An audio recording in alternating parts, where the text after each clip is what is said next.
Assalamualaikum. Hai Rek, ketemu lagi bareng aku Desi di Black Diary.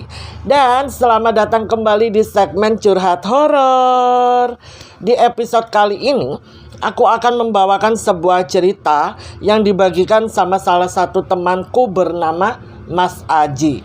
Halo Mas Aji, terima kasih ya udah ngizinin aku buat bawain cerita kamu di YouTube Black Diary. Aku mau tanya nih sama kalian, di rumah kalian ada nggak sih sebuah benda yang sudah berpuluh-puluh tahun lamanya dan tanpa kalian sadari di benda tersebut ada sosok penunggunya? Atau mungkin kalian dikasih sama seseorang benda antik yang ternyata di dalamnya ada sosok yang tersembunyi. Terus kalian gak sengaja mengetahui kalau ternyata benda itu ada sesuatu yang aneh. Apa yang bakal kalian lakukan? Begitu pula dengan sebuah benda yang dimiliki sama Mas Aji. Mas Aji sendiri gak nyangka kalau benda ini itu ternyata memiliki sosok penunggu yang energinya cukup kuat. Dan bahkan sosok penunggu ini itu memiliki rasa cemburu sama Mas Aji. Apalagi ketika Mas Aji memiliki pacar. Ada banyak banget cerita aneh yang dialami sama Mas Aji ini. Dan berhubungan dengan benda tersebut, kayak seolah-olah benda ini itu penunggunya suka sama Mas Aji. Wah, penasaran kan? Kira-kira benda apa sih yang Mas Aji bagikan ceritanya ke kita semua ini? Ya udah, kalau gitu nggak usah berlama-lama di intro, mari kita langsung masuk saja ke ceritanya. Kita sapa dulu yuk narasumber aku kali ini. Halo Mas Aji. Aku benar-benar mau ngucapin terima kasih banyak sama Mas Aji karena udah mau sharing ceritanya ke aku, sehingga aku bisa ceritain ceritanya Mas Aji ini ke kalian. By the way, Mas Aji ini salah satu karyawan di kafenya Ade. Pas waktu aku, Salsa, Bimo, Ade lagi ngumpul nih ya, Mas Aji ini mungkin ngedenger bahwa aku bakal bikin segmen curor. Terus di dalam situ kan aku bakal membagikan pengalaman dari teman-temanku ataupun pengalaman aku pribadi. Dan tiba-tiba 2 minggu yang lalu Mas Aji itu nge-WA aku. Jadi dia ngechat aku, dia awalnya tanya, Desi, boleh nggak kalau aku sharing pengalaman aku ini ke kamu dengan harapan ada pelajaran yang bisa ya penonton kamu dan kamu dapatkan, agar apa yang dialami sama Mas Aji ini tidak lagi dialami sama siapapun, dan khususnya untuk selalu berhati-hati ketika menerima sebuah benda, apalagi benda ini tuh terlihat antik dan cukup mencurigakan. Soalnya untuk lepas dari benda itu, Mas Aji ini membutuhkan proses yang nggak sebentar dan nggak mudah. Penasaran kan sama benda apa sih yang dimaksud sama Mas Aji ini? Jadi bendanya itu berupa cincin aki. Abis itu aku bilang sama Mas Aji, ya nggak apa-apa Mas, kalau memang kamu mau sharing silahkan sharing. Sampai akhirnya Mas Aji tuh ngirim PDF ke aku bacalah ceritanya dari awal sampai akhir. Jujur aku kaget banget karena ternyata bisa loh seseorang ini mengalami beberapa hal yang aneh di dalam hidupnya hanya karena sebuah batu aki, cincin aki. Kayak wah, ini unik nih ceritanya. Jadi mari kita bahas yuk ceritanya Mas Aji dari awal. Sedikit informasi, Mas Aji ini salah satu peserta, dibilang peserta apa anak didik ya? Ya sebut saja anak didik lah, di sebuah padepokan bela diri. Aku tidak akan spill namanya apa, cuman namanya ini itu sudah sangat melegenda. Jadi Mas Aji sudah masuk ke padepokan itu sejak dia masih duduk di bangku SMP. Karena memang dari kecil dia tuh suka sekali sama dunia bela diri ini. Soalnya dari keluarganya tuh kebanyakan sudah terlebih dahulu berkecimpung di dunia bela diri tersebut dan bergabung di padepokan ini. Apalagi seluruh masyarakat yang berdomisili di kampungnya Mas Aji itu rata-rata memang tergabung di dalam padepokan tersebut. Sampai si Mas Aji ini baru memberanikan diri ketika dia sudah duduk di bangku SMP. Joinlah dia di padepokan ini. Setelah dia melewati segala macam latihan yang tentunya itu tidak mudah, sampai mulai dari sabuk ini pindah ke sabuk ini sampai dia menjadi warga, itu benar-benar prosesnya nggak mudah. Ada banyak sekali semacam ritual yang harus dilakukan agar mereka itu bisa cepat naik tingkat. Hingga tak terasa setelah pengorbanan bertahun-tahun, pas Mas Aji duduk di bangku SMA kelas 3, dia akhirnya berhasil mencapai tujuan yang dia inginkan. Dan sedikit informasi juga nih ya, Mas Aji itu cerita ke aku kalau selama dia bergabung di padepokan ini, dia itu cukup dekat sama guru-guru tertua di situ. Karena ya memang kakeknya sendiri itu kawan mereka. Jadi begitu Mas Aji join, Mas Aji itu cukup disambut dengan baik. Maka dari itulah kedekatan Mas Aji dengan guru-guru yang ada di padepokan itu melebihi teman-temannya. Ya hitungannya kayak ada jalur orang dalam lah. Dan selama ngobrol bareng guru-guru tertua di padepokan itu, Mas Aji menyadari bahwa masing-masing dari mereka itu memiliki semacam ilmu tambahan. Jadi ilmu tambahannya itu begini, dimana mereka itu akan diwariskan beberapa benda. Benda itu nantinya akan menjadi penjaga mereka. Jadi mereka itu bukan hanya belajar dari ilmu padepokan itu sendiri, melainkan juga ada penjaga lah. Penjaganya ini itu berhubungan dengan sosok makhluk gaib atau tak kasat mata. Bendanya itu macam-macam, ada yang bentuk keris, ada yang bentuk guci, terus ada juga yang berbentuk gelang-gelangnya itu kayak lilitan ular, terus ada yang berbentuk kayak mahkota, bahkan ada juga yang berbentuk batu aki.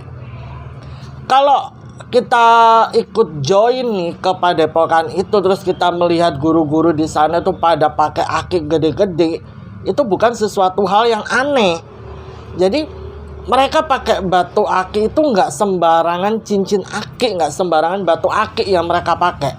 Soalnya di dalam situ ada sosok pelindung yang antara percaya nggak percaya itu memang benar adanya. Sampai pada suatu ketika Mas Aji ini udah lulus SMA, dia berhasil menjadi warga ya. Di situ Mas Aji ini akhirnya merantau lah ke Surabaya untuk mencari kerja. Awalnya sebelum dia kerja di kafenya Ade, dia tuh sempat kerja di sebuah pabrik. Ya, kerja di pabrik itu kurang lebih 3,5 tahun. Tapi entah kenapa tiba-tiba ada masalah gede, yang dimana masalah ini menyangkut namanya Mas Aji. Padahal Mas Aji tidak tahu menahu terkait masalah yang terjadi. Karena namanya Mas Aji sudah masuk ke dalam list karyawan-karyawan yang bermasalah, akhirnya Mas Aji di PHK lah dari pabrik itu. Habis itu setelah dia di PHK, dia pulang kan ke kampung halamannya, dia cerita ke keluarganya. Dimana keluarganya itu bilang sama Mas Aji, "Ji, kamu ditunggu loh sama Mbah. Mbah ini adalah guru paling tua di padepokan bela diri tempat Mas Aji belajar." Mas Aji juga tanya, kenapa kok dia dicari sama Mbah, dia ditunggu sama Mbah. Dan memang sejak Mas Aji merantau ke Surabaya, Mas Aji itu udah jarang pulang ke kampung, jarang ngelihat anak-anak latihan atau yang ngajarin tipis-tipis ilmu-ilmu ke anak-anak yang baru join. Soalnya dia udah cukup sibuk dengan aktivitas pekerjaannya di pabrik.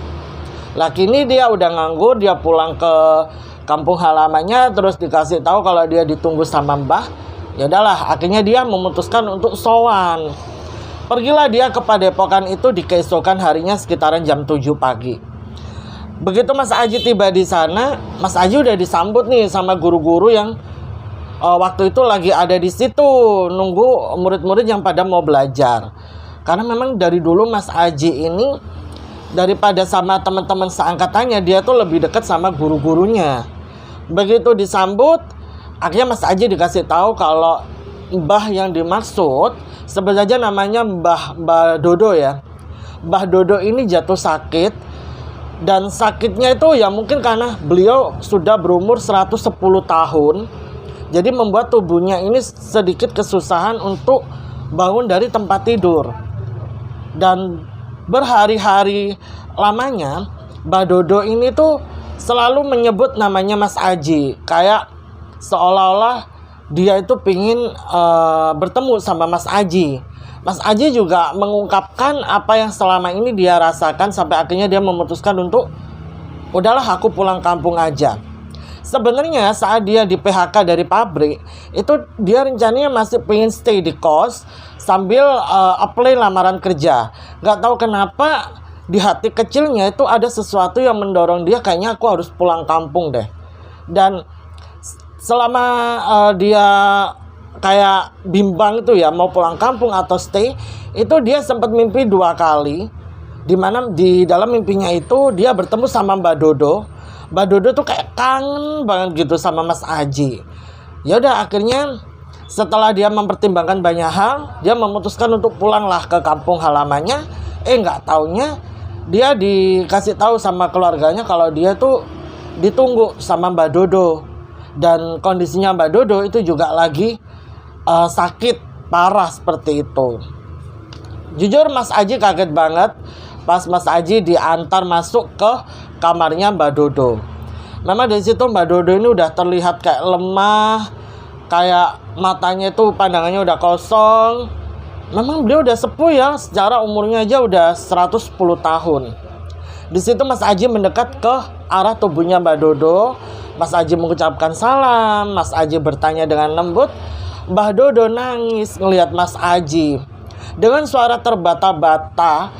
Kan giginya Mbak Dodo ini udah nggak ada semua. Mbak Dodo tuh ngomong begini ke Mas Aji.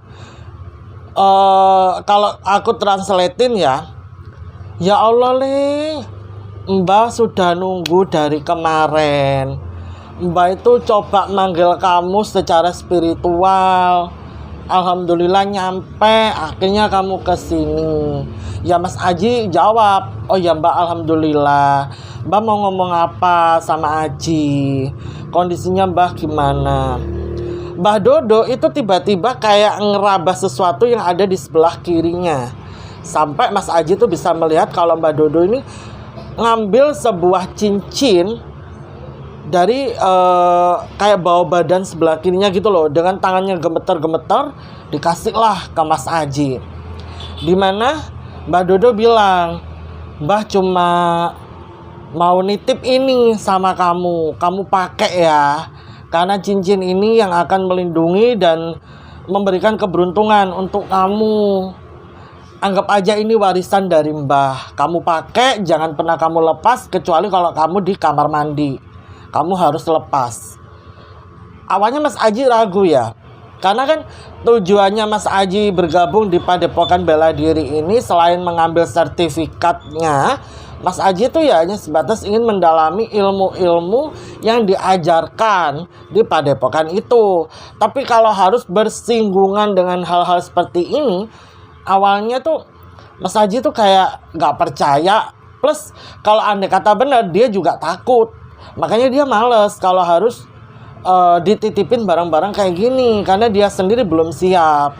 Tapi melihat Mbak Dodo yang kayaknya ini bukan sesuatu hal yang main-main, dan soalnya dia juga dapat amanah dari guru sesepuhnya, akhirnya Mas Aji terimalah cincin aki itu. Terus Mbak Dodo pesan, nanti di hari-hari tertentu cincin ini harus kamu mandikan dengan air kembang. Mas Aji itu kayak mikir gini, kenapa sih kok harus dia? Dia pun tanya ke Mbak Dodo, kenapa harus Aji Mbah? Kata Mbak Dodo, badannya Mas Aji itu klop dengan cincin ini. Jadi cincin ini kalau dipasang sama Mas Aji, dipakai sama Mas Aji, itu auranya bisa make sense, bisa nyambung. Makanya cincin itu dikasihlah ke Mas Aji sama Mbak Dodo. Ya udah, dipakailah cincin itu, ya kan? Pak Surya ini sendiri adalah anak tertuanya Mbah Dodo. Habis itu Pak Surya masuk, Mas Aji keluar kan. Pas waktu dia berjalan keluar, dia tuh mandangin cincin batu akik yang tadi dikasih sama Mbak Dodo. Cincinnya itu berwarna silver, terus akiknya tuh berwarna merah delima. Cantik sebenarnya, dan cincin akiknya ini bukan tipe cincin akik yang gede-gede gitu, enggak. Cincin akik yang ukurannya ya normal gitu loh. Jadi kalau dipakai nggak ada nggak ada sesuatu hal yang bakal menarik perhatian orang. Ya udahlah, batin Mas Aji nih ya. Ya udahlah, aku pakai aja lah cincin ini. Kayaknya cocok nih di kulit aku yang sawo mateng. Pas Mas Aji lagi ngelamun mandangin ini cincin, tiba-tiba Pak Surya ini keluar teriak-teriak sambil matanya itu kayak orang ngempet nangis ngono loh. Habis itu ditanya dong sama Mas Aji, "Kenapa Pak? Kenapa Pak?" Pak Surya bilang, "Mbah Dodo meninggal dunia. Innalillahi wa inna ilaihi rajiun." Mas Aji kaget dong. Loh, kok cepet banget, orang baru aja ngobrol sama dia, ngasih cincin dia, terus sekarang udah meninggal dunia.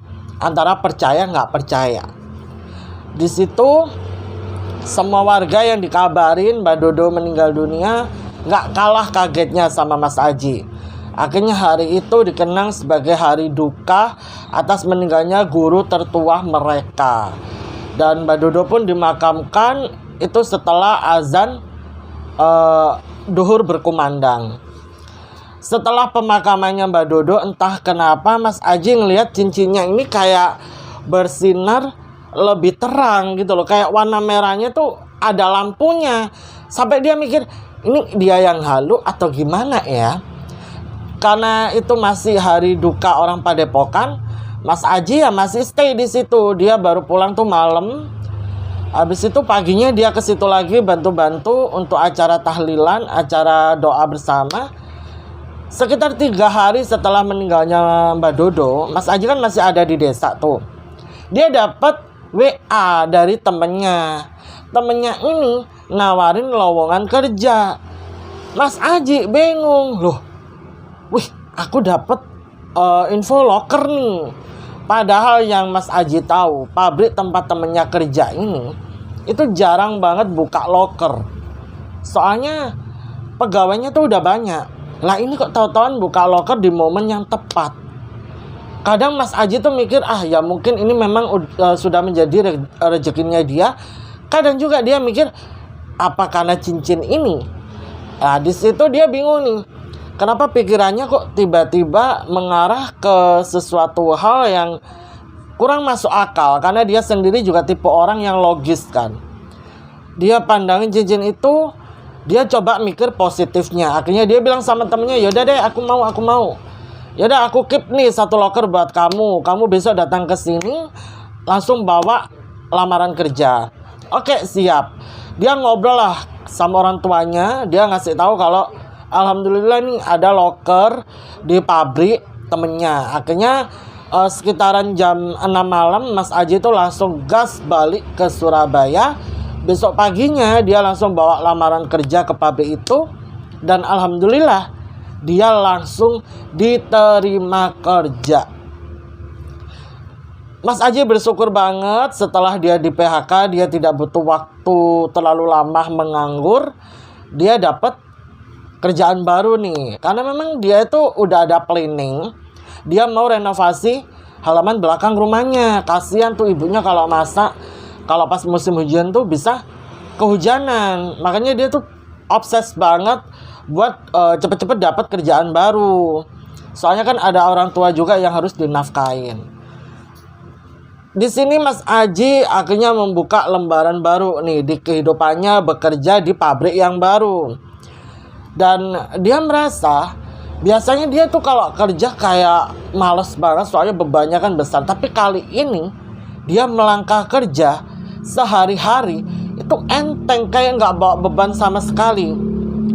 Dan awal-awal masih belum terjadi sesuatu hal yang aneh nih sama Mas Aji. Mas Aji bekerja seperti biasanya sampai pada suatu hari, ini ya sekitaran hampir setengah bulan dia kerja di pabrik yang baru, dia tuh ngerasa kok kosannya ada yang aneh ya. Dia pulang dari kerja, dia waktu itu shift pagi, dia pulang sore, dia masuk ke kos setelah dia beli sarapan sarapan sih, makan malam di luar. Dia langsung pulang tuh ke kos kan. Pas waktu dia tiba di kos, dia ngerasa kok kamar kosnya ini wangi banget, padahal dia tuh nggak pakai pengharum ruangan. Wangi banget ya di kamarku ya, kenapa ya? Dia juga menyadari kasurnya ini udah rapi, padahal tadi pagi pas dia tinggal berangkat kerja, itu kasurnya belum sempet dia tata. Lah ini ketika dia udah pulang kerja, kasurnya udah rapi. Dia sampai mikir gini, ini aku salah masuk kamar atau gimana sih? Dia coba amatin barang-barangnya di dalam kos itu. Enggak kok, ini kamar kosku, bener kok. Udahlah. Dia mungkin mencoba untuk mengalihkan pikirannya agar tidak memikirkan hal-hal yang aneh. Dia putuskan buat mandi. Dia siap-siap sholat maghrib dulu. Setelah itu dia makan malam yang tadi dia beli di luar. Sambil dia makan, dia nonton lah anime. Dia kan suka banget sama anime ya. Habis itu tiba-tiba ada yang manggil nama dia nih, Aji. Mas Aji bingung, loh kok ada suara cewek manggil nama dia jam segini, siapa? Lah kosannya ini kan kosan cowok ya, gak mungkin ada ceweknya. Dan kalaupun ada ceweknya, gak mungkin diizinin masuk ke kamar-kamar, paling mentok di ruang tamu. Terus kalaupun ada cewek atau temennya bawa cewek diem-diem, ya antara mungkin gak mungkin, tapi kok bisa tahu namanya Mas Aji. Terus Mas Aji dengerin nih, kenapa sumber suaranya itu justru berasal dari dalam kamarnya. Akhirnya dia post lah itu film yang dia tonton. Terus dia amatin lagi dan suara itu memanggil nama dia, Aji. Pas dia amatin, ternyata sumber suaranya itu berasal dari dalam kamar mandi. Dia takut sebenarnya itu ya, tapi dia beranikan diri. Dia bukalah pintu kamar mandi. Pas dia buka, Mas Aji melihat dengan jelas itu ada siluet seorang perempuan, di mana siluet perempuan ini habis nampakin wujudnya itu tiba-tiba hilang aja, nembus ke arah dinding kamar mandi. Mas Aji di situ langsung kaget kan. Dia tutup lagi pintu kamar mandi, terus dia naik ke atas kasur. Dia takut. Habis itu dia chat lah ke temennya. Dia bilang ke temennya, "Weh, di kosanku tiba-tiba ada hantu ya." Padahal dia udah ngekos di kosan ini kan 3,5 tahun ya, udah lama banget. Dan dia gak pernah tuh yang namanya dapetin hantu di dalam kosan ini. Lah ini kenapa tiba-tiba ada hantu? Terus dia cobalah tanya ke ibunya. Dia cerita ke ibunya. Ibunya bilang begini, "Ji, coba deh Ji, lihat kalender, ini hari apa?" Pas dia cek, ternyata ini adalah malam wetonnya. "Loh Bu, malam wetonku." Terus Mas Aji teringat lah dengan apa yang disampaikan sama Mbak Dodo. Mbak Dodo itu kan pernah pesan ke Mas Aji, kalau di hari-hari tertentu cincin ini harus dimandikan dengan air kembang. Salah satunya adalah di hari malam wetonnya Mas Aji. Wah, PR lagi nih buat Mas Aji. Mas Aji harus cari kembang di mana jam segini. Akhirnya dia selesaikan dulu makannya. Habis itu dia keluar nih. Dia jalan mengitari Surabaya. Sampai akhirnya dia berhasil mendapatkan orang jual bunga di dekat area Yellow Flowers. Soalnya kan kosannya Mas Aji itu daerah situ tuh. Akhirnya dia beli.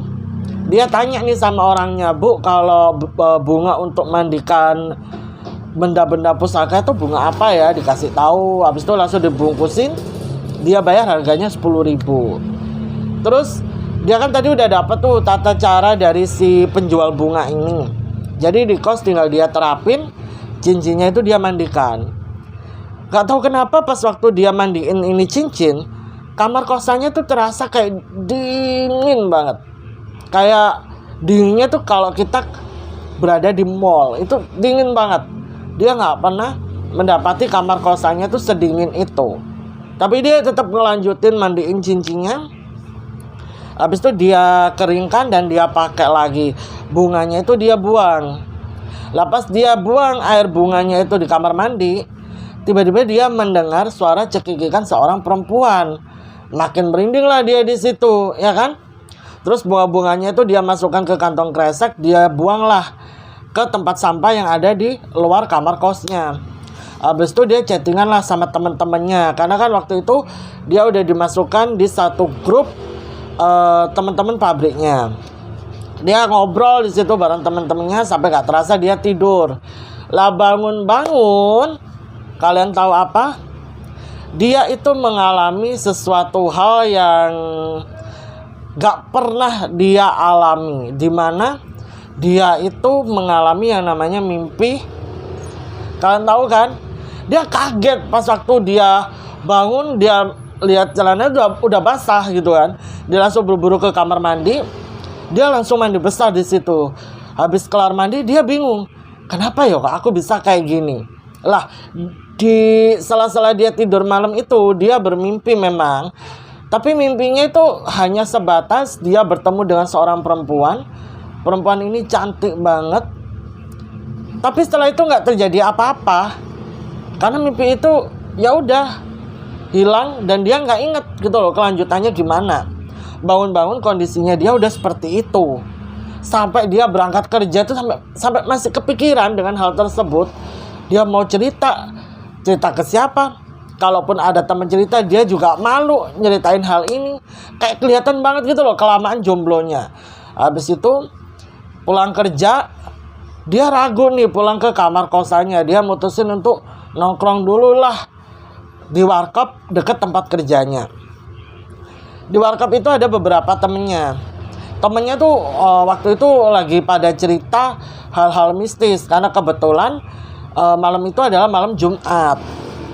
Dan teman-temannya ini pada nyeritain tentang kejadian seseorang yang tertabrak kereta api, terus arwahnya gentayangan. Terus habis itu nyeritain area kayak deket rumahnya temennya gitu yang serem. Lah Mas Aji ikut nimbrung lah di situ. Mas Aji bilang begini, awalnya dia tanya, kalian pernah dengar nggak tentang barang-barang antik, yang dimana barang-barang antik ini bukan barang antik sembarangan. Salah satu temennya, sebut saja namanya Mas Hendri, itu bilang begini, oh iya, pernah dengar aku Ji. Jadi aku tuh punya kakekku ini tuh punya guci gitu Ji, kecil gucinya. Kakekku tuh tiap pagi sama malam itu selalu ngelap itu guci. Padahal guci itu nggak kotor, nggak berdebu juga. Terus dari hari tertentu guci itu dimandikan air bunga lah. Habis itu nggak boleh ada yang nyentuh guci ini selain si kakek. Karena kata kakeknya si Mas Hendri ini, guci itu ibarat kata kayak separuh nyawanya. Jadi hidupnya si kakek temennya itu bergantung pada guci itu.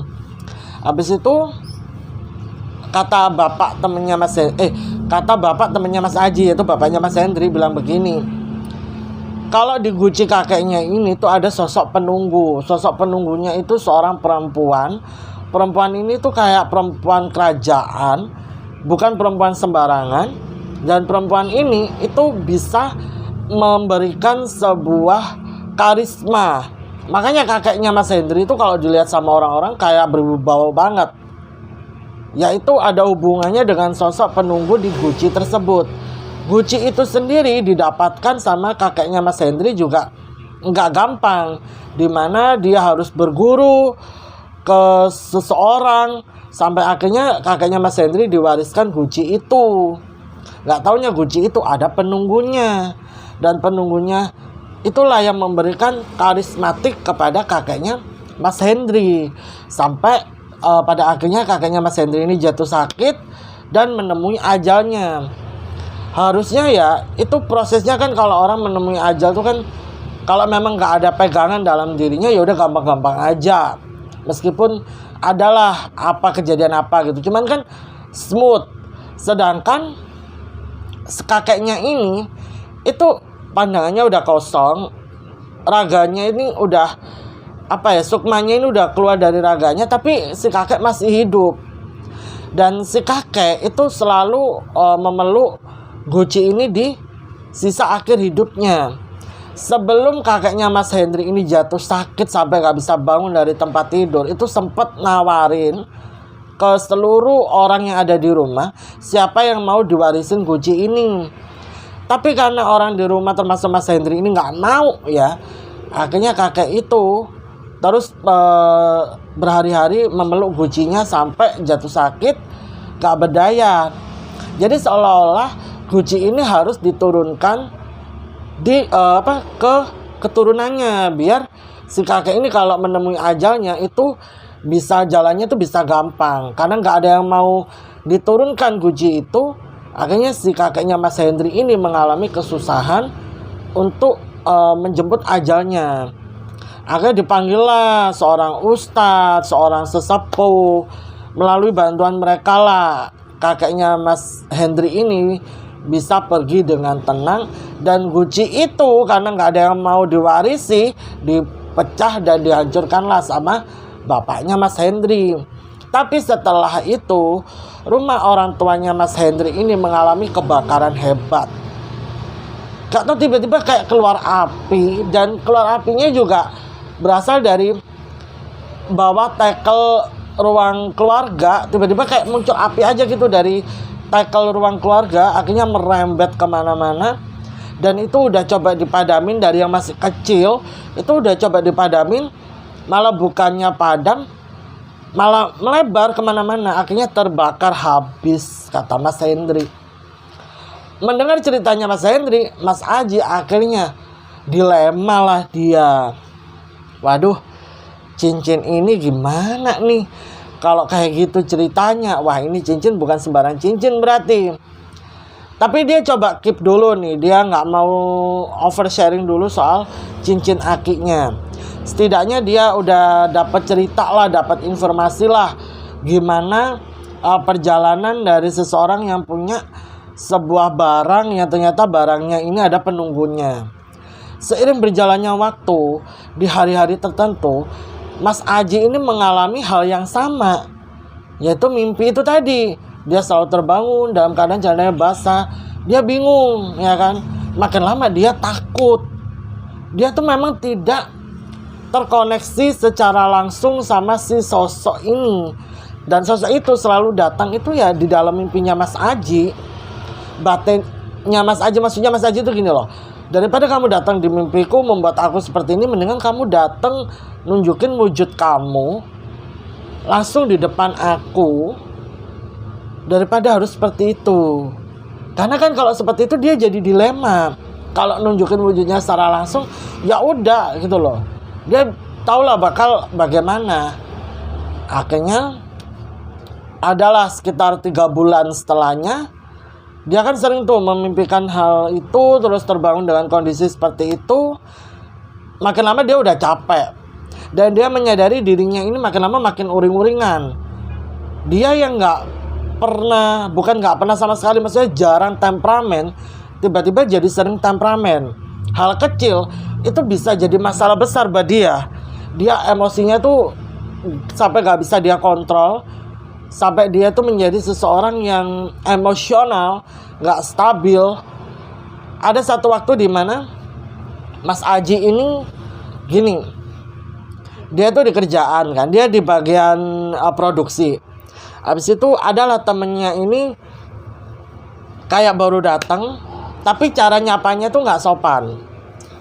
Kepalanya Mas Aji tuh dikeplak dari belakang.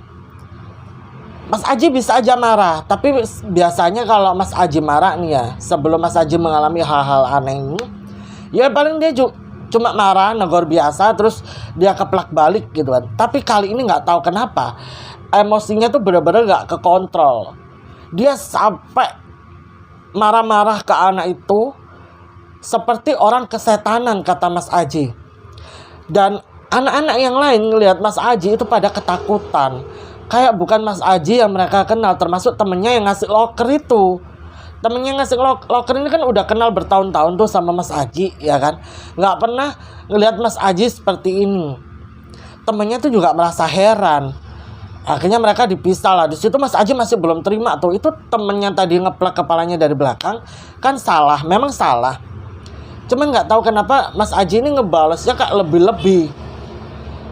Sampai dihajar itu sama Mas Aji. Dan itu pun Mas Aji itu masih belum ada rasa puas. Mas Aji sadar dengan dirinya, tapi di lain sisi dia juga sadar dia nggak bisa ngontrol tubuhnya. Akhirnya di situ dilorai kan sama teman-temannya. Mas Aji dibawa nepi, itu Mas Aji masih emosi. Lah temennya yang ngasih loker, sebut saja namanya Mas Bayu, itu langsung ngambil air dibacain doa. Barulah setelah Mas Aji minum air doa itu, Mas Aji tenang. Mas Aji bingung ya kan. Habis dia tenang, dia tuh justru kayak orang linglung gara-gara diliatin sama teman-temannya. Dia tanya ke teman-temannya, kenapa kalian ngeliatin aku? Teman-temannya jadi heran dong lihat dia. Lah kamu sendiri kenapa Ji? Kok sampai emosi banget kayak gitu? Ya kamu kan memang dia salah, tapi kamu nggak perlu kebalas kayak gitu. Itu berlebihan Aji. Kalau sampai HRD tahu, malah nanti urusannya kemana-mana. Karena balasan kamu tadi udah lebih-lebih. Gigi temennya tadi yang diajar sama Saji itu sampai lepas dua soalnya. Ya memang temennya itu, ya tadi loh seperti aku bilang ya, temennya memang salah.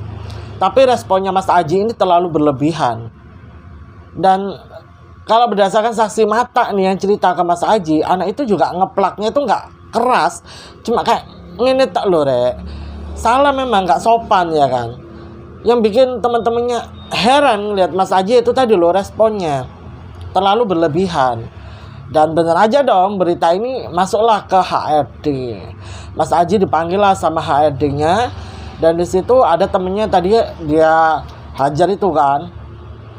Mas Aji udah ceritain, dan temennya ini bilang kalau itu cuma alasan, Mas Aji tuh sebenarnya mau emosi gitu loh sama temennya ini.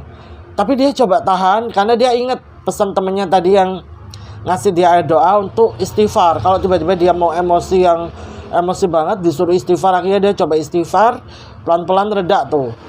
Dan setelah itu HRD ini ngasih SP1 lah ke Mas Aji. Lalu temennya itu diizinkan pulang. Saya kondisinya memang sudah parah banget tadi diajar sama Mas Aji. Lah Mas Aji itu bingung ya kan.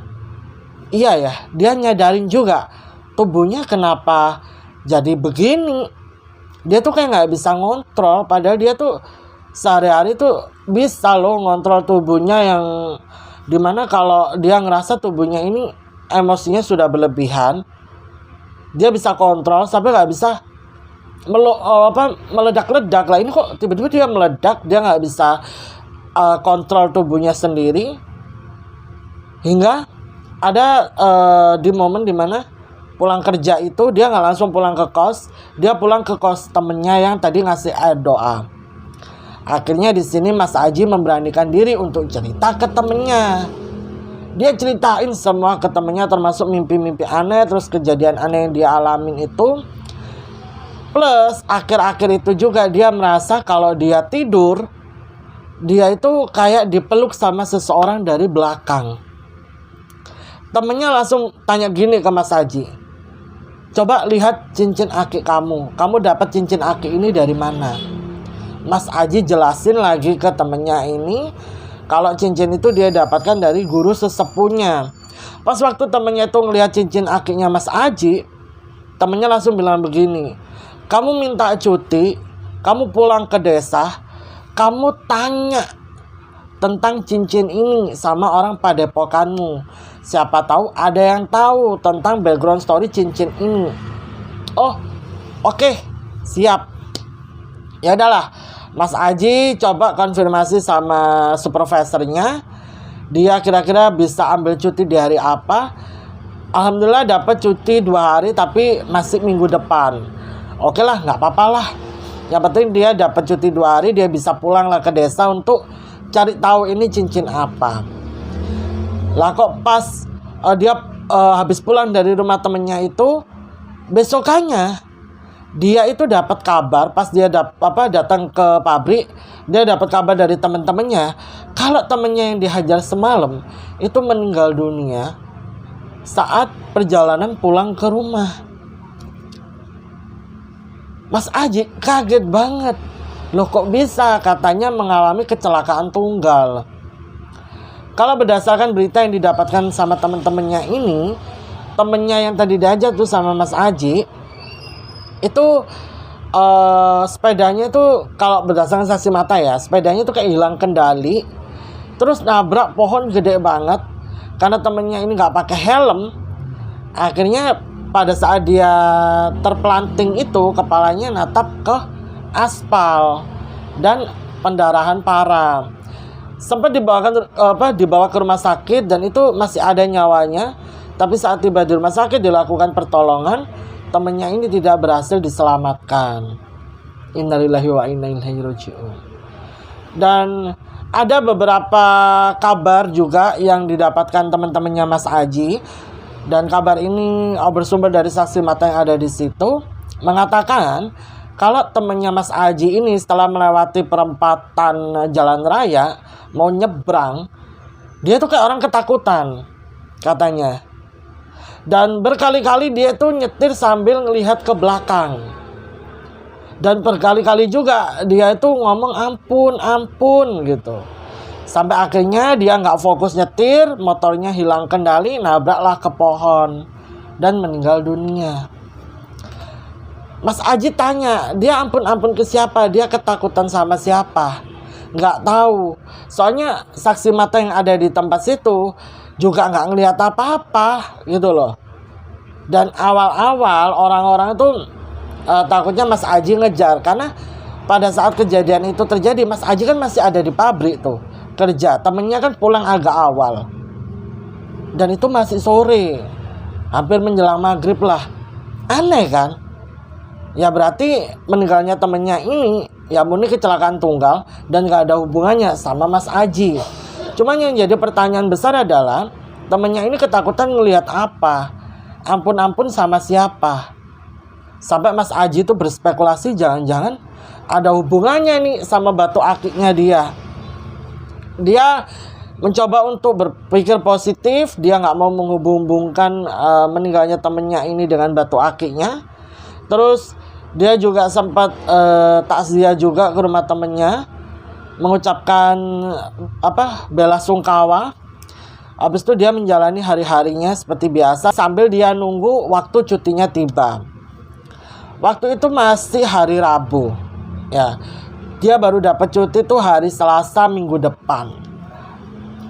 Dia gabut banget di situ. Akhirnya karena dia gabut ya, terus dia ngelihat teman-temannya udah punya pacar, dia iseng lah ngedownload salah satu aplikasi dating apps.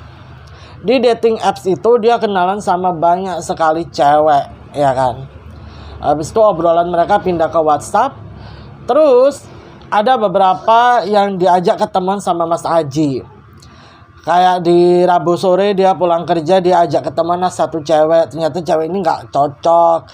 Terus dia iseng ngajak satu cewek lagi, gak cocok. Terus ada lagi nih satu cewek, sebut saja namanya Vira. Vira ini diajak chattingan sama Mas Aji tuh kok enak responnya. Padahal mereka baru kenalan di hari Rabu. Di hari Kamis itu Mas Aji mau ngajak ketemuan Vira, ragu. Kayak takut aja gitu loh, dikira terlalu terburu-buru. Baru kenal kan hari Rabu tuh. Beda lah kalau sama cewek-cewek sebelumnya yang hari Rabu pagi kenalan, hari Rabu sore kenalan, malam diajak ketemuan mau. Sedangkan Vira ini kayaknya anak baik-baik.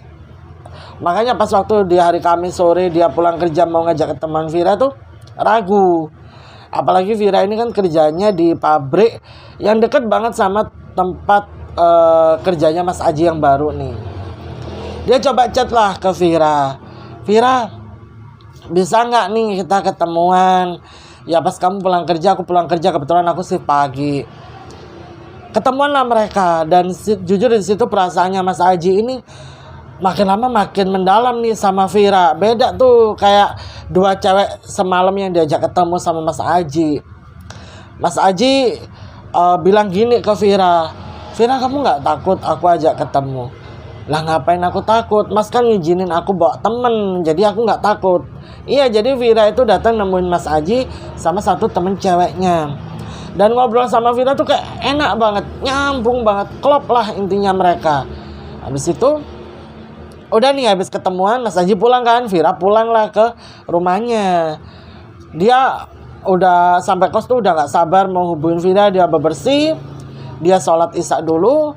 Habis itu dia ambil handphonenya buat ngechat Vira.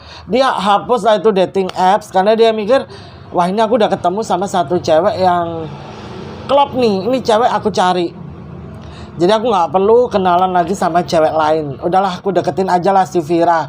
Dan dua nomor cewek yang hari Rabu malam diajak ketemuan sama Mas Aji itu juga udah dihapus sama Mas Aji kontaknya. Habis itu dia fokus nih sama Vira kan. Dia chat Vira, mereka teleponan sampai mereka tuh sleep call. Nggak VC, telepon biasa, tapi sampai mereka sama-sama tidur tuh telepon nggak dimatiin.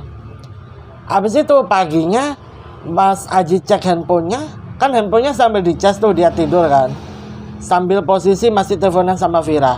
Pas dia cek teleponnya Vira ini udah ditutup. Pikirnya Mas Aji, oh mungkin Vira udah bangun, Vira udah siap-siap mau berangkat kerja kan. Dia juga shift pagi katanya hari Jumat itu. Ya udahlah Mas Aji bergegas. Habis itu dia berangkat kerja. Pas dia mau masuk pabrik, dia itu papasan sama Vira. Tapi ekspresinya Vira itu ngelihat Mas Aji kayak marah.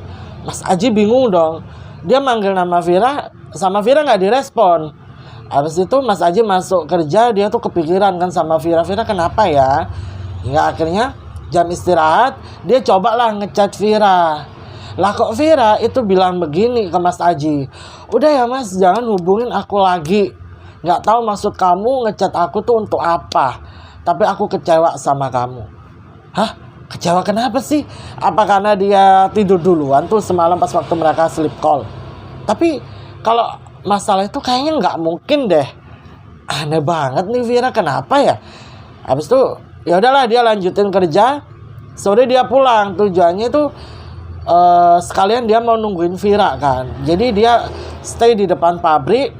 Dia tuh sempat ngelihat Vira naik motor sendirian, dipanggil sama dia tuh nggak ngerespon. Habis itu pas waktu dia mau ngejar, ternyata Mas Aji ini disamperin sama temen ceweknya Vira yang diajak Vira ketemuan sama Mas Aji tuh kemarin Kemis. Dimana temennya tuh bilang begini ke Mas Aji, Mas udah jangan dikejar dulu, kasih waktu Vira biar Vira tenang. Si Mas Aji ini tanyalah ke temennya Vira, namanya Vira kenapa kok tiba-tiba marah sama aku, padahal aku nggak ngelakuin salah apa-apa loh ke dia. Dimana temennya ini cerita ke Mas Aji. Berdasarkan apa yang diceritakan Vira ke temennya, Vira tuh bilang begini, masa aku sleep callan sama Mas Aji semalam, itu tiba-tiba aku tuh ngedenger ada suara cewek manggil namanya Mas Aji. Dan aku juga ngedenger Mas Aji tuh ngobrol sama cewek ini. Ngapain juga malam-malam Mas Aji bawa cewek di kamar kosannya, posisi masih teleponan sama aku. Itu udah jam 11 malam loh. Ngapain? Habis itu gak berselang lama, aku kan manggil-manggil namanya Mas Aji. Mas Aji malah ketawa-tawa sama cewek itu. Habis itu aku ngedenger Mas Aji tuh mendesah sama cewek itu. Mereka tuh kayak lagi wiku-wiku gitu, posisi teleponan sama aku loh. Aku tertidur tuh sampai kebangun gara-gara suara itu. Sopan gak sih? Jembek aku. Bahasanya wong Surabaya jembek. Dari situlah Mas Aji baru tahu alasannya kenapa Vira marah sama dia. Sedangkan Mas Aji itu cerita ke temennya Vira kalau dia tidak seperti itu. Dia berani bersumpah demi apapun kalau dia tuh gak pernah bawa cewek ke dalam kosannya. Dia nggak berani karena ibu kosannya juga jahat, galak. Gak boleh ada cewek masuk ke kamar kosan. Lah ini juga ngapain dia bawa cewek ke kosannya?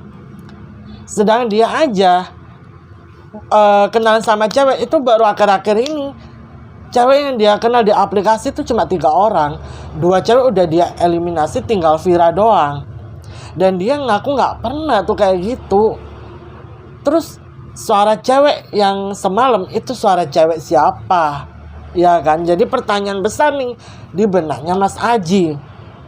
Mas Aji ngedenger cerita dari temennya Vira itu jadi kepikiran. Dia pulang ke kosan tuh sampai nggak tenang, dia coba chat Vira. Ternyata di blok sama Vira. Untungnya Mas Aji udah nyimpen nomor temennya Vira. Akhirnya sama temennya Vira ini mungkin Vira dibujuk atau gimana, Vira buka lah blokirannya Mas Aji. Terus Mas Aji telepon di situ, Mas Aji jelasin ke Vira. Vira yang memang anaknya logis ya, anak Gen Z, nggak terlalu percaya dengan ceritanya Mas Aji. Sampai Mas Aji tuh bilang begini, minggu depan kamu bisa nggak ambil cuti 2 hari ikut aku pulang ke desa.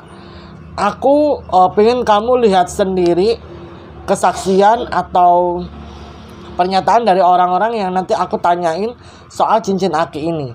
Akhirnya kan Mas Aji cerita tuh, ya kan, dia speak up ke Vira, cerita ke Vira tentang cincin aki itu. Dia juga merasa aneh.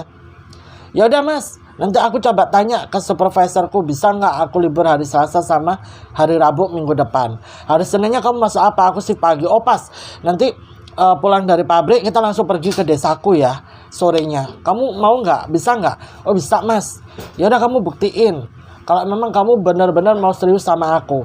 Saya Mas Aji ini memang pengen serius sama Vira. Hingga akhirnya dia di hari Sabtu ini dia udah nggak pakai cincin aki itu lagi. Dia taruh cincin akinya itu di dalam kosan. Jadi dia kerja tuh nggak pakai cincin aki. Tapi nggak tahu kenapa tiba-tiba nih ya, dia itu pas waktu mau berangkat kerja hampir aja mengalami kecelakaan.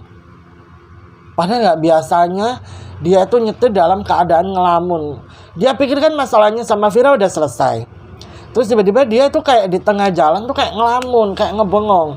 Dan untung aja mobil yang mau nabrak motornya ini buru-buru ngeklakson sehingga dia bisa langsung ngeles gitu loh. Dia juga kaget. Ya Allah, astagfirullahaladzim. Dia langsung zikir sebanyak-banyaknya. Dia sampai kerjaan, dia cerita sama temennya yang ngasih doa itu.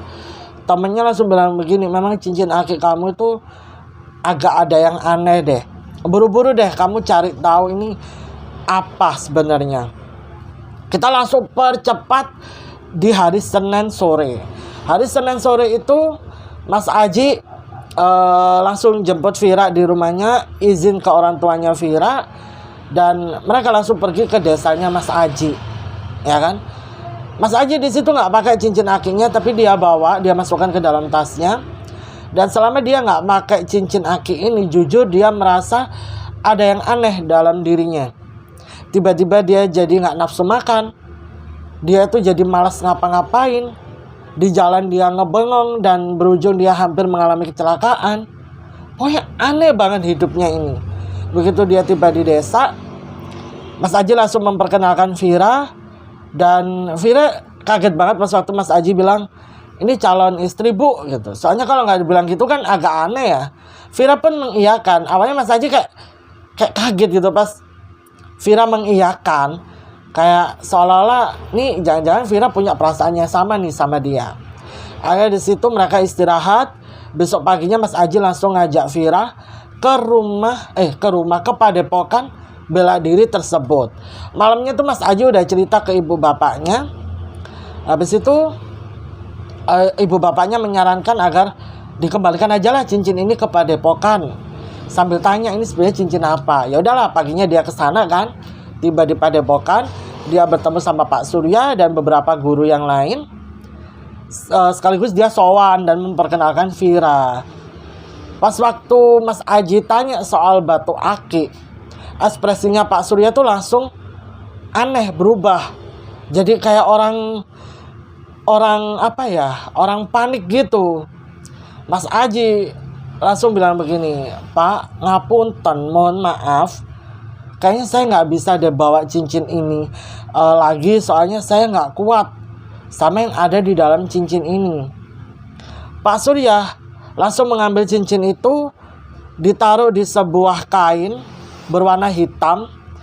Jadi cincin itu dibungkus dengan kain tersebut, terus ditaruh di sebuah kotak, kayak kotak penyimpanan perhiasan dari kayu atau dari apa Mas Aji nggak tahu, pokoknya warnanya hitam.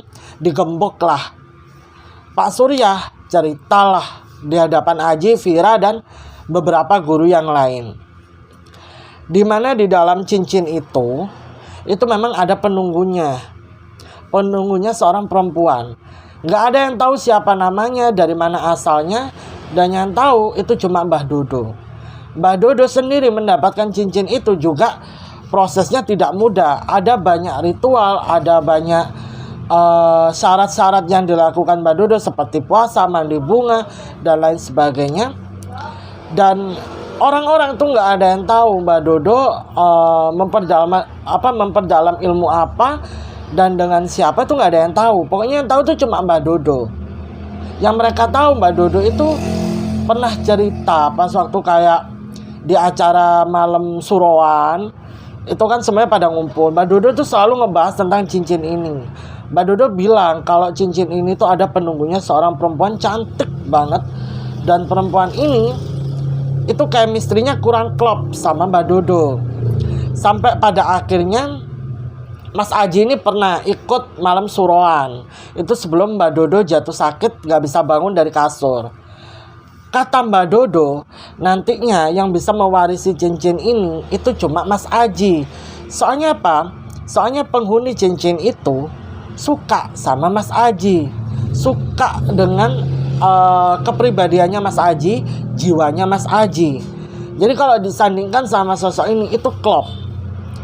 Si kakek ini, si Mbah Dodo, itu memang tidak mudah melepaskan cincin itu. Soalnya di dalam cincin itu ada pertukaran jus merah antara Mbah Dodo dengan sosok penghuni cincin ini. Jadi kalau Mbah Dodo langsung kasihkan di momen yang kurang tepat, nanti bisa membahayakan Mas Aji. Dan cincin ini itu sebenarnya pernah mau dititipin ke Pak Surya. Tapi mendengar ceritanya Mbah Dodo, Pak Surya takut untuk dititipi cincin itu sampai waktu yang tepat diberikan ke Mas Aji. Karena Pak Surya takut, makanya cincin itu yang nyimpen ya Mbah Dodo. Intinya cincin ini itu ada penunggunya. Penunggunya suka sama Mas Aji, dan momen yang tepat Mbah Dodo ngasih cincin ini ke Mas Aji ya pas Mbah Dodo di momen sakaratul maut itu. Karena kan Mbah Dodo ini mungkin tahu ya umurnya udah gak lama lagi. Dia makanya manggil Mas Aji secara spiritual. Jadi kayak batinnya ini ditarik atau gimana. Kalau masalah ini aku gak paham. Mungkin ada dari kalian yang paham, boleh sharing yuk di kolom komentar. Jadi habis Mbah Dodo manggil Mas Aji secara ilmu kebatinan tadi, Mas Aji kan akhirnya pulang tuh ya. Dan Mbah Dodo bisa memberikan cincin itu ke Mas Aji. Setelah Mbah Dodo memberikan cincin itu ke Mas Aji, sosok ini kan akhirnya ya udah ikut Mas Aji, dan Mbah Dodo bisa tenang, pergi dengan tenang. Akhirnya udah kan nggak berselang lama Mbah Dodo meninggal dunia itu. Lah kini Mas Aji merasa tidak sanggup diikutin sama sosok itu. Apalagi sosok ini itu sedikit membahayakan dia. Seperti beberapa kejadian yang sudah aku ceritakan tadi. Apalagi gini dia sudah menemukan pasangan yang pas untuk mendampingi dia, ya kan? Tapi ternyata sosok itu berusaha menghancurkan hubungannya Mas Aji sama Vira. Lah Mas Aji nggak mau kehilangan Vira. Makanya daripada nanti beruntut ke masalah yang lebih besar lagi, lebih baik cincin ini dikembalikan aja di Padepokan ke Pak Surya. Saya Mas Aji sudah merasa tidak sanggup membawa cincin itu di kehidupannya. Pak Surya pun menerima cincin itu dimasukkan ke dalam peti kayu yang kayak kotak penyimpanan perhiasan tadi. Tapi harus ada pemutusan hubungan. Nah disitulah malam harinya Mas Aji langsung melakukan ritual pemutus hubungan antara Mas Aji dengan sosok penghuni cincin batu akik tersebut. Ritualnya tuh kayak mandi air bunga. Habis itu Mas Aji itu kayak nantinya akan kayak orang kesetanan. Dia tuh akan makan bunga-bunga tersebut, itu dibiarin aja. Nanti setelah makan bunga, Mas Aji ini akan bersikap kayak orang kesurupan jaranan, tahu kan? Habis itu dia akan memakan telur-telur yang sudah disediakan, telur ayam kampung. Nah, setelah Mas Aji makan telur ayam kampung itu, dia tuh kaku, badannya tuh kaku, dan itu cukup dipakaikan kain mori, kain kafan. Dibiarin aja gitu beberapa menit. Itu sebenarnya keluarga udah khawatir ya, katanya ceritanya Vira pas ngeliat itu. Keluarganya Mas Aji tuh udah khawatir, tapi dibiarin aja karena memang syaratnya seperti itu. Barulah beberapa menit kemudian Mas Aji terbangun, Mas Aji sadar, Mas Aji batuk-batuk, muntah, dan yang keluar dari muntahnya Mas Aji itu adalah cairan berwarna hitam pekat, berbau amis banget. Di situ Mas Aji langsung dimandikan lagi pakai air bunga. Terus Mas Aji disuruh pakai baju, dan Mas Aji itu langsung duduk di tengah-tengah guru-guru padepokan yang melingkari badannya. Jadi kayak dia duduk bersilah gini. Pokoknya bersilah kayak orang yoga gitu loh. Terus guru-gurunya itu duduk mengitar. Mereka kayak membacakan, nggak tahu deh itu apa. Pokoknya setelah itu Mas Aji merasa kayak ada yang keluar nih dalam tubuhnya. Dan bener aja pas dia noleh ke belakang tuh kayak ada asap putih. Asap putih tuh langsung nembus di kotak itu. Jadi kayak masuk aja gitu ke dalam kotak itu. Dan setelah itu Mas Aji merasa badannya lemes banget. Langsung dikasih minum air degan hijau. Terus dirangkul nih sama Pak Surya. Pak Surya bilang, alhamdulillah prosesnya sudah berhasil dan kamu sudah terlepas dari sosok ini. Kamu bisa menjalani kehidupan kamu dengan normal, dan alhamdulillah Mas Aji sudah tidak mengalami kejadian-kejadian aneh after dia mengembalikan cincin itu di padepokan. Dan dia merasa kapok banget dengan yang namanya barang-barang antik. Dia tuh agak apa ya, agak takut gitu loh kalau ngelihat barang antik. Takut apa yang pernah dia alami itu terulang lagi. Makanya setiap kali dia ngelihat barang antik atau temen-temennya ngebahas soal barang antik, dia memilih untuk menghindar aja deh. Saya setrauma itu dia sama barang antik, termasuk barang-barang lama yang ternyata di dalamnya tuh ada penunggunya. Sekitar 7 bulan, 8 bulan lah, 7-8 bulan dia kerja di pabrik itu, dia memutuskan untuk resign. Karena apa? Karena orang-orang baru yang satu produksi sama dia ini toksik orangnya. Terus dia udah coba untuk mengajukan ke HRD agar dipindahkan ke tempat produksi yang lain, ternyata nggak di ACC. Dia memilih untuk resign daripada ya mentalnya terganggu ya kerja di situ bersama dengan orang-orang toksik, orang-orang yang tidak maunya tuh dimengerti tapi nggak mau mengerti orang lain. Jadi dia memilih untuk resign.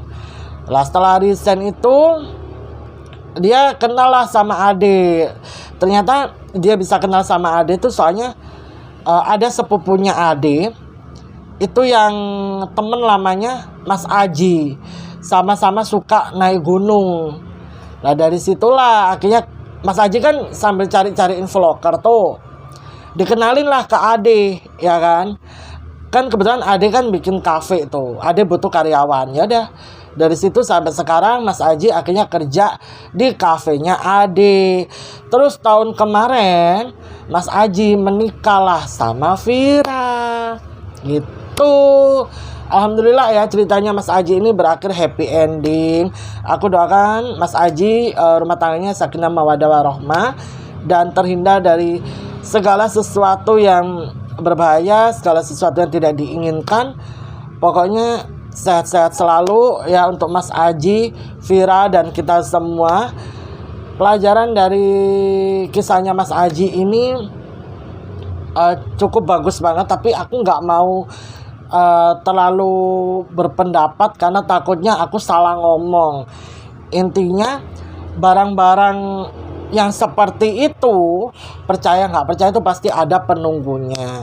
Jadi kalau kita belum siap dengan segala macam resikonya, mendingan gak usah diambil. Kan yang tahu tentang diri kita ya kita sendiri gitu kan. Kalau ternyata barang itu bukan barang sembarangan, sampai harus dimandikan di hari-hari tertentu, otomatis kan ada penunggunya, ya kan? Penunggunya ini kan kadang menimbulkan masalah di dalam kehidupan kita. Kalau kita salah dalam melakukan tindakan, itu biasanya akan berujung ke sesuatu hal yang berbahaya. Lah kalau barang ini bisa berpotensi berbahaya untuk hidup kita, menurut aku gak usah bersinggungan. Karena kita hidup cari damai aja lah, cari amannya gitu kan. Aduh, selebihnya aku kembalikan lagi aja ke kalian. Silakan kalian berpendapat di kolom komentar. Kalau menurut aku sih mendingan gak usah punya barang-barang kayak gini daripada hidupnya gak tenang. Setuju gak setuju deh. Oke, buat Mas Aji, terima kasih banyak ya Mas Aji untuk ceritanya bagus banget, seru banget. Semoga ini semua bisa jadi pembelajaran untuk kita semua agar selalu hati-hati. Oke, buat kalian yang belum support aku, ayo klik tombol subscribe yang ada di bawah. Terus jangan lupa nyalakan lonceng notifikasi biar kalian gak ketinggalan saat aku upload video baru. Tulis pendapat kalian dan sapa aku di kolom komentar, karena sapaan dan doa-doa dari kalian adalah semangat buat aku untuk selalu upload video menemani hari-hari kalian. Jangan lupa like dan share sebanyak-banyaknya biar yang lain juga ikutan nonton. Aku Desi pamit undur diri dulu. Terima kasih yang sudah menonton. Sampai bertemu di video selanjutnya. Assalamualaikum warahmatullahi wabarakatuh. Bye-bye.